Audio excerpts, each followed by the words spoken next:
ଖରା ଦିନ ରୋଷେଇ କରିବାକୁ ଇଚ୍ଛା ହଉନି ହେଲା।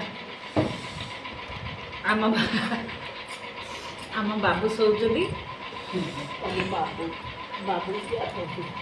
ଆମ ବାବୁ ଶୋଉଛନ୍ତି ଉଠୁଛନ୍ତି 10ଟା 11ଟାରେ ହେଲା। ଖରାଦିନ ରୋଷେଇ କରିବାକୁ ଇଚ୍ଛା ହଉନି। ଡାଲି ହେଇଥିଲା, ଆଳୁ ସିଝା, ଭାତ, ଆମ୍ବ, କାକୁଡ଼ି। ଗରମରେ କିଏ ରୋଷେଇ କରିବ କହିଲ? ସେଥିପାଇଁ କହୁଛି ଆପଣମାନେ ବି ଏମିତି ଆଳୁ ସିଝା, ଭାତ, କାକୁଡ଼ି ଫାକୁଡ଼ି ଖାଆନ୍ତୁ। ବର୍ଷା ହେଇଗଲେ ପାଗ କରିକି ମଟନ ଚିକେନ୍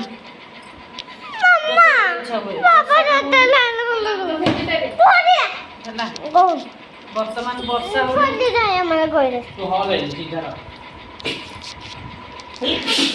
ବର୍ଷା ହେଇଗଲେ ରଜ ଟିକେ ରୋଷେଇ କରି ଆଇଟମ୍ ଆପଣମାନଙ୍କୁ ଜଣେଇବି, ଦେଖେଇବି।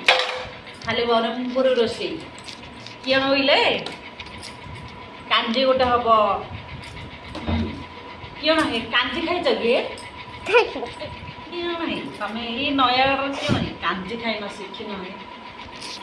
କିଶୋରୀ ଯୋଉ ଆମର ଦୁଇଟା ଛୁଆ ଅଛନ୍ତି ହେଲା, ତାଙ୍କ ଏ କିଶୋର ମାମା କାଞ୍ଜି କରୁଲ। ମୁଁ କହିଲି ଝିଅ ଜାଣିଛୁ କାଞ୍ଜି କି ଶୁଖୁଆ ରାଇ। ଆହା ମାନେ କାଞ୍ଜି ଶୁଖୁଆ ରାଇ ଯିଏ ଖାଇବ ନା ଉଠିବନି। କେଉଁ ଶୁଖୁଆ କହିଲ?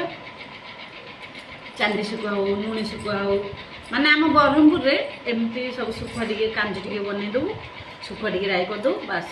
ଆଇଟମ୍ ଆଉ କିଛି କରାହବନି, ସେତିକିରେ ଖାଇଦେବୁ। ମୋ ଦି ଝିଅ ଜନ୍ମରୁ ଆଇଁଷ ଖାଇନି ହେଲା।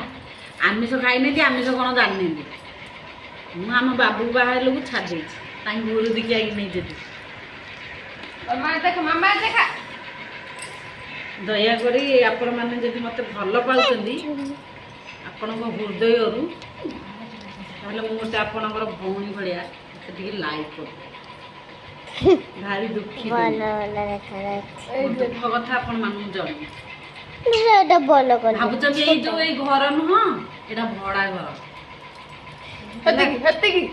ଏଇଟା ଆମ ନିଜ ଘର ନୁହଁ, ଭଡ଼ା ଘର। ଭଡ଼ା ଘର କେତିକି ଯାଉଛି ଜାଣିଛ? ମାସକୁ 6,000 ହେଲା। ବାଧିଲାଣି।